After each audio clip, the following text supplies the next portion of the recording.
मत्ती रचित सुसमाचार के हमारे इस अध्ययन में आपका स्वागत है।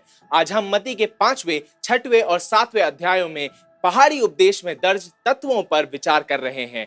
आज यीशु हमें ईश्वरीय अनुशासन और शीर्ष मूल्यों के बारे में सिखाते हैं।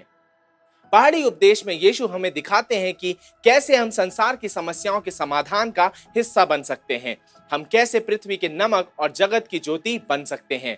मत्ती अध्याय 5 में यीशु हमें यह निर्धारित करने के लिए अंदर देखो कहते हैं कि क्या हमारा आचरण एक सच्चे चेले के सुंदर आचरण के अनुरूप है या नहीं। मत्ती अध्याय 6 में वे हमें यह निर्धारित करने के लिए बाहर देखने कहते हैं कि हम अपने आसपास के लोगों के लिए प्रभु के राजदूत कैसे हो सकते हैं। फिर वे हमें हमारे आत्मिक जीवन और आनंद के स्रोत के रूप में परमेश्वर की ओर ऊपर देखने के लिए कहते हैं। यीशु ने मत्ती अध्याय 6 1 से 4 की शिक्षा को जारी रखते हुए मत्ती अध्याय 6 5 से 13 में प्रार्थना के आध्यात्मिक अनुशासन पर शिक्षा देते हुए कहा, जब तू प्रार्थना करे तो कपटियों के समान ना हो, क्योंकि लोगों को दिखाने के लिए आराधनालयों में और सड़कों की मोड़ों पर खड़े होकर प्रार्थना करना उनको अच्छा लगता है। मैं तुमसे सच कहता हूं कि वे अपना प्रतिफल पा चुके। परंतु जब तू प्रार्थना करे तो अपनी भीतरी कोठरी में जा और द्वार बंद करके अपने पिता से जो गुप्त में है प्रार्थना कर। तब तेरा पिता जो गुप्त में देखता है तुझे प्रतिफल देगा। और जब तू प्रार्थना कर रहा हो तो अन्य जातियों के समान बकबक ना करना, क्योंकि वे समझते हैं कि उनके बहुत बोलने से उनकी सुनी जाएगी। सो उनके समान मत बनो, क्योंकि तुम्हारा पिता तुम्हारे मांगने से पहले जानता है कि तुम्हें क्या चाहिए। अतः इस तरह से प्रार्थना किया करो, हे हमारे पिता, तू जो स्वर्ग में है, तेरा नाम पवित्र माना जाए, तेरा राज्य आए, तेरी इच्छा जैसे स्वर्ग में पूरी होती है वैसे ही इस पृथ्वी पर भी हो। हमारे दिन भर की रोटी आज हमें दे, और जैसे हमने अपने अपराधियों को क्षमा किया वैसे ही तू भी हमारे अपराधों को क्षमा कर, और हमें परीक्षा में न डाल पर बुराई से बचा, क्योंकि राज्य और पराक्रम और महिमा सदा तेरे हैं। आमीन। को प्रार्थना करना आना चाहिए और सही भावना से प्रार्थना का अभ्यास करना चाहिए। यदि आप प्रार्थना करना नहीं जानते हैं तो आप मसीह के द्वारा लोगों की समस्याओं के समाधान का हिस्सा नहीं बन सकते। यदि आप प्रार्थना का अभ्यास नहीं करते हैं तो आप उन लोगों के लिए मसीह के समाधान का हिस्सा नहीं हो सकते जिनके साथ आप रहते हैं। बहुत से लोग ऐसे हैं जो प्रार्थना करना नहीं जानते। यहाँ तक कि चेले भी यीशु के पास आते हैं और कहते हैं, हे प्रभु, हमें प्रार्थना करना सिखा। खैर, पहाड़ की चोटी पर इस पहले शिष्यता प्रशिक्षण कार्यक्रम में यीशु उन्हें कैसे प्रार्थना करना चाहिए वह सिखाते हैं। हम देने और प्रार्थना करने के आध्यात्मिक अनुशासनों को लंबवत या शीर्ष अनुशासन कह सकते हैं। ऐसी चीजें जिन्हें परमेश्वर की दृष्टि में अभ्यास किया जाना चाहिए, ना कि क्षैतिज, और इसे लोगों द्वारा नहीं देखा जाना चाहिए। इसी तरह उपवास का आध्यात्मिक अनुशासन भी एक लंबवत अनुशासन है और इसका अभ्यास भी केवल परमेश्वर के लिए किया जाना चाहिए।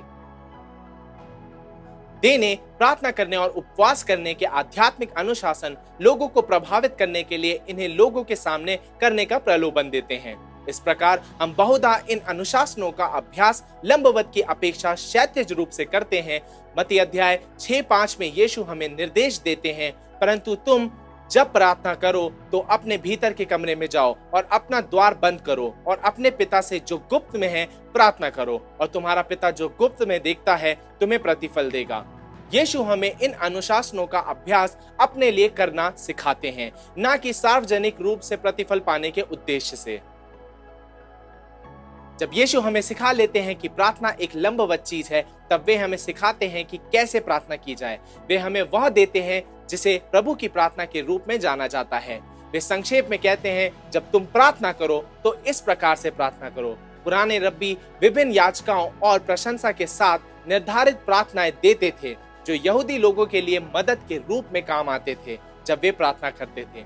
यीशु कुछ ऐसा ही करते हैं। जब वे हमें प्रार्थना के लिए यह नमूना देते हैं, एक नमूने के रूप में यह प्रार्थना कोठरी में परमेश्वर के साथ व्यक्तिगत रूप से संवाद करते समय ध्यान में रखने वाले विचारों और स्तरों पर प्रदर्शित करता है।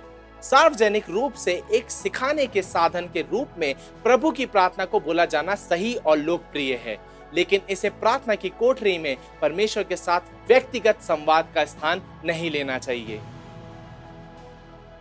इस प्रार्थना में 7 निवेदन हैं। उनमें से 3 परमेश्वर की आपूर्ति से संबंधित हैं और 4 हमारी व्यक्तिगत आवश्यकताओं से संबंधित हैं। यीशु कहते हैं, तुम इस तरह से शुरू किया करो, हे हमारे पिता। अब यह सुंदर बात है, यीशु ने हमें परमेश्वर से ऐसे बात करने के लिए कहा जैसे हम एक पिता से बात करते हैं। इस निर्देश के बाद परमेश्वर से संबंधित 3 निवेदन हैं। आपका नाम, आपका राज्य, आपकी इच्छा। प्रार्थना करने वाली पहली चीज है, हे हमारे पिता, आप जो स्वर्ग में हैं, आपका नाम पवित्र माना जाए। दूसरे शब्दों में, हे प्रभु, आपका नाम सम्मान और आदर पाए। प्रभु, मैं चाहता हूं कि आप मेरे जीवन में और इस संसार में ऊंचे किए जाएं और महिमा पाएं। संसार में आपका मान बढ़े और मैं ऐसा जीवन जीऊं कि संसार में आपकी प्रतिष्ठा बढ़े और आपकी प्रतिष्ठा को ठेस ना पहुंचे। फिर आप प्रार्थना करते हैं, आपका राज्य आए। हम यहाँ क्या प्रार्थना कर रहे हैं? पिता, मैं अपना कोई राज्य स्थापित नहीं कर रहा हूँ। मैं चाहता हूँ कि आपका राज्य आए। मैं यह नहीं चाहता कि लोग केवल आपका सम्मान करें, पर यह कि वे आपको अपने जीवन का राजा और प्रभु भी बनाएं। यीशु फिर कहते हैं, अपनी इच्छा जैसे स्वर्ग में पूरी होती है वैसे ही पृथ्वी पर भी हो। इसका अर्थ यह है, मेरे जीवन से आपकी इच्छा इस पृथ्वी पर वैसे ही प्रदर्शित हो जैसे आपकी इच्छा स्वर्गीय स्थानों पर पूर्ण सिद्धता से प्रदर्शित होती है। परमेश्वर के राज्य को परिभाषित करने का यह तरीका बहुत प्रभावशाली है। स्त्री और पुरुषों के जीवन एवं हृदय में परमेश्वर की इच्छा को जिया जाना या पूर्ण किया जाना। अतः यह अच्छा स्थान है जहां हम उनके जीवन में ईश्वरीय नियम के पूरे होने की प्रार्थना करते हैं, जिनसे हम प्रेम करते हैं और जिनसे प्रेम करना कठिन जान पड़ता है। आपका राज्य मेरे बेटे के जीवन में आए, मेरे पड़ोसी के जीवन में, मेरे शत्रु के जीवन में आए। अतः आप 3 बार यह कह रहे हैं, परमेश्वर पहले, परमेश्वर पहले, परमेश्वर पहले। आप देख रहे हैं, प्रार्थना अपनी कमियों और आवश्यकताओं की सूची के साथ परमेश्वर की उपस्थिति में आना और फिर उन चीजों को आपके लिए लाने के लिए परमेश्वर को भेजना नहीं होता है। आप यह कहने के द्वारा शुरुआत करते हैं, परमेश्वर, मैं उस बात की परवाह करता हूं जिसकी परवाह आप करते हैं। जब ईमानदारी से यह बात आपकी प्राथमिकता बन जाती है, तब आप व्यक्तिगत निवेदन में आते हैं। पहला व्यक्तिगत निवेदन है, हमारी दिन भर की रोटी आज हमें दे। यहाँ पर रोटी आपकी सारी आवश्यकताओं का प्रतीक है। रोटी जिसकी आपको आवश्यकता है वह केवल आज की है। परमेश्वर के अनुग्रह को चाहना एक दैनिक अनुशासन है। जैसे परमेश्वर प्रतिदिन मन्ना देते थे, परमेश्वर हर चीज के लिए उन पर निर्भरता को हमारे अंदर विकसित करते हैं। हमारे हृदय की सच्ची निर्भरता हर बात के लिए परमेश्वर पर होती है। अगला निवेदन है, हमें क्षमा कर। अधिकांश समय हम परमेश्वर को आदर देने, उनके राज्य को स्थापित करने और उनकी इच्छा को पूरी करने वाली बातों में परमेश्वर पहले वाली प्राथमिकता को पूर्ण नहीं करते हैं। इसलिए हमें प्रार्थना करना है, हमें क्षमा कर। यीशु क्षमा की चिरस्थायी पुकार को उस दया से जोड़ते हैं जो हम दूसरों तक पहुंचाते हैं। मूल रूप से जैसा कि हम क्षमा करते हैं वैसे ही हमें क्षमा करें। हम दूसरों को क्षमा करके क्षमा अर्जित नहीं करते हैं, बल्कि दूसरों के प्रति मसीही दया की कमी होने के कारण परमेश्वर की दया के प्रति हमारा अपना निरंतर संबंध बाधित हो सकता है। यीशु सिखा रहे हैं कि यदि आप एक क्षमा प्राप्त व्यक्ति हैं और आप वास्तव में इसके प्रति आश्वस्त हैं, तो आप दूसरों को क्षमा करके यह प्रमाणित करेंगे, जब आपको इतना क्षमा किया गया है तो आप कौन होते हैं जो दूसरों को क्षमा नहीं करते। अगला निवेदन है, हमें परीक्षा में ना डाल। यह निवेदन कुछ लोगों को भ्रम में डालती है। याकूब अध्याय 1:13 हमसे कहता है कि बुरी बातों से ना तो परमेश्वर की परीक्षा हो सकती है और ना वे खुद किसी की परीक्षा करते हैं। सो हमें यह प्रार्थना क्यों करनी है कि हमें परीक्षा में ना डाल। यीशु का यहाँ क्या तात्पर्य है? प्रभु, मैं पाप की परीक्षा में नहीं पड़ना चाहता, इसलिए आज मुझे कदम कदम पर आगे बढ़ाएं, क्योंकि यदि आप मेरी अगुवाई करते हैं तो मैं पाप के झूठे वादों के बहकावे में नहीं आऊंगा। तो तीसरा व्यक्तिगत निवेदन है, हमारी अगुवाई करें। चौथे निवेदन का बहुत गलत अनुवाद किया जाता है। यूनानी एक अस्पष्ट अवधारण के रूप में यह कहने में काफी विशिष्ट है, ना कि हमें बुराई से बचाएं, बल्कि यह कि हमें बुरे जन से बचाएं। इस निवेदन में हम प्रार्थना कर रहे हैं कि हम शैतान की शक्ति और उसके साथ कदम मिलाकर चलने वाली अंधकार की ताकतों से बचाए जाएं। बाइबल में उद्धार हमेशा छुटकारे को दर्शाता है। मिस्र की गुलामी से इजरायलियों के छुटकारे के बारे में सोचें।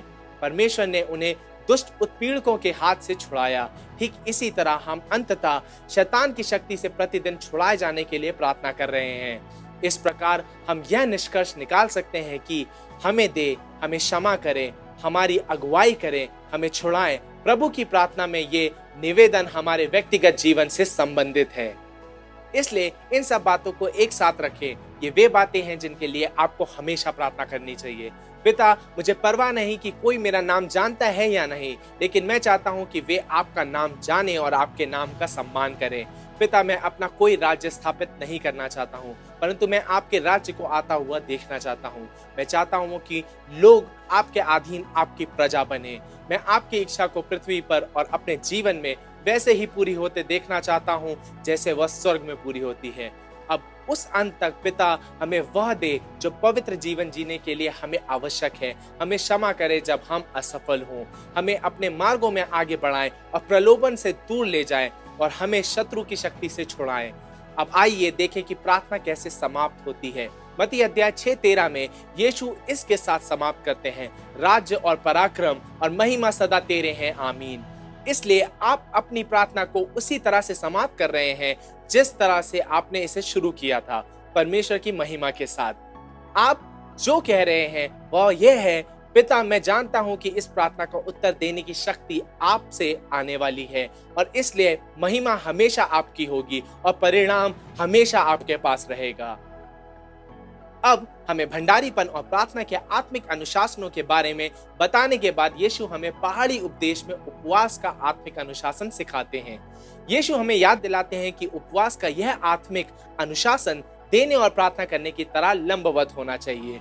यीशु अपने चेलों से कहते हैं कि जब वे उपवास करते हैं तो उनके चेहरे पर दयनीय भाव नहीं होना चाहिए और उन्हें लोगों को यह दिखाते हुए नहीं फिरना चाहिए कि वे इतने आत्मिक हैं कि वे उपवास कर रहे हैं। नहीं, उपवास एक ऐसी चीज है जिसे हम परमेश्वर के सामने करते हैं ताकि उन पर ध्यान केंद्रित किया जा सके और केवल उन्हीं में पूर्ण आनंद प्राप्त किया जा सके। इस प्रकार हमने देखा है कि देने, प्रार्थना करने और उपवास करने के बारे में हमारे सभी आत्मिक अनुशासनों का अभ्यास लंबवत किया जाना चाहिए, केवल परमेश्वर द्वारा देखे जाने के लिए और लोगों को प्रभावित करने के लिए नहीं। परमेश्वर प्रथम की प्राथमिकताएं जीवन के सभी क्षेत्रों में व्यक्त होनी चाहिए। इस संसार में लोगों की सभी समस्याओं का एक बड़ा कारण यह है कि उनके पास परमेश्वर प्रथम वाले मूल्य और प्राथमिकताएं नहीं हैं। यदि हम वास्तव में पृथ्वी के नमक और जगत की ज्योति बनना चाहते हैं तो हमें परमेश्वर के मूल्यों का प्रदर्शन करना होगा। पहाड़ी उपदेश में अपने चेलों को यह सिखाने के बाद यीशु उन्हें पहाड़ की चोटी से नीचे जाने और उन मूल्यों को नीचे उपस्थित लोगों तक पहुंचाने के लिए कहते हैं जो परमेश्वर के अनंत मूल्यों को नहीं जानते हैं, जो किसी भी बात में परमेश्वर को पहला स्थान नहीं देते हैं। मूल्य का संचार कैसे करते हैं? चूंकि हम इस विषय पर हैं, यह बताएं कि आप अपने बच्चों तक मूल्यों का संचार कैसे करते हैं। हम सभी अपने मूल्यों को अपने बच्चों तक पहुंचाना चाहेंगे। आप उसे कैसे करते हैं? व्यवस्था विवरण अध्याय 6:4-9 आरंभ करते हुए हमसे यह कहता है, हे इज़राइल सुन, यहोवा हमारा परमेश्वर है, यहोवा एक ही है। तू अपने परमेश्वर यहोवा से अपने सारे मन और अपने सारे प्राण और अपनी सारी शक्ति से प्रेम रखना।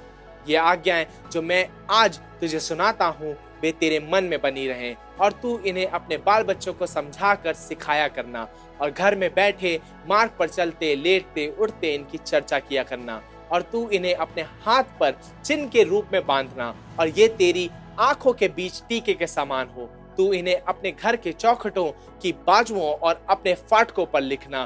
ध्यान दे कि यह निर्देश दूसरों को सिखाने के साथ नहीं बल्कि परमेश्वर से पूरे मन और प्राण से प्रेम करने से शुरू होता है।